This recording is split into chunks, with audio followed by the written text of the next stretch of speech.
Yeah, sure. Yeah.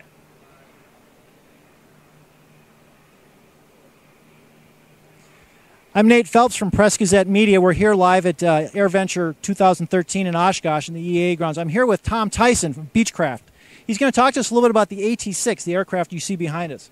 Tom, tell us a little bit about it. What is this plane designed for, and kind of what's been the developmental history of it? You betcha. It's an armed reconnaissance and light attack aircraft. So the idea was to take the trainer that's been around for years and years, the T-6 trainer, and take it into advanced training. Lo and behold, because of the way the aircraft was built, we realized pretty quickly that with some really relatively slight modifications, we could turn this into a great light attack aircraft.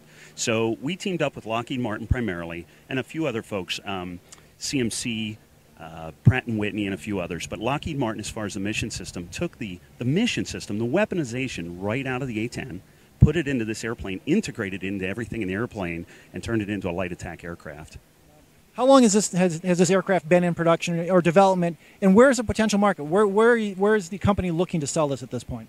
We ended development about a year and a half ago, so we're producing aircraft now. As a matter of fact, we have one coming off the line in our newest paint scheme probably in the next 2 or 3 weeks, so we're pretty excited for that. It's tan, kind of a lizard paint scheme.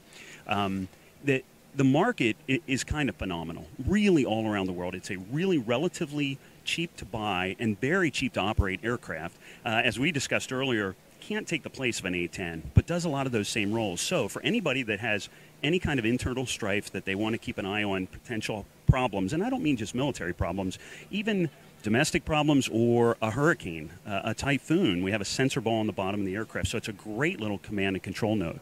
So anybody that has any kind of internal problems, anybody that has any kind of a border and is interested in watching their border, let alone water, let alone, the coast, or anybody that isn't very fond of their neighbor. So guess what? Pretty much the entire world could probably use this aircraft as an advanced trainer and as a light attack platform.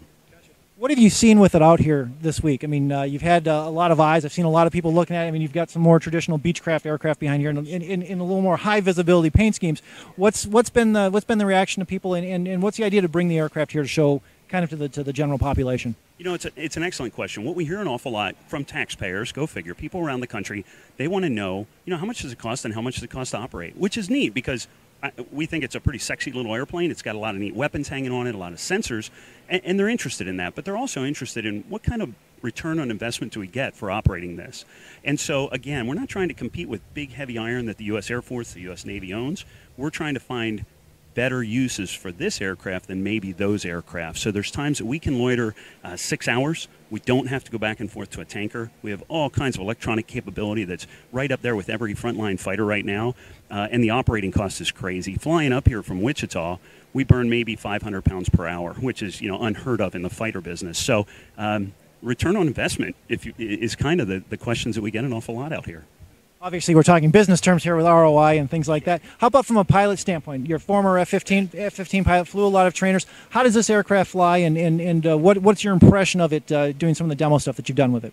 It's a great question. It obviously something I love to talk about. It's a very nimble aircraft. We have kept 85% of the trainer aircraft in this. And the trainer aircraft was built to be Beechcraft standard, rugged, can handle students for many years. It's an 18,000 plus hour airframe on this aircraft. So this thing will be around for 20, 25 or more years, and it's just real rugged. It's nimble because of the size and shape, and we kept all those attributes from the trainer. That was really important to us, is to keep it a really safe, easy to fly aircraft, but incorporate a whole bunch of high-tech equipment into it to make it a light attack aircraft. And it gets great legs. For us to fly back and forth to Wichita from here in Oshkosh is a piece of cake, and that's just with 2 bags, 2 external fuel tanks, and a number of weapons that we're carrying on the airplane.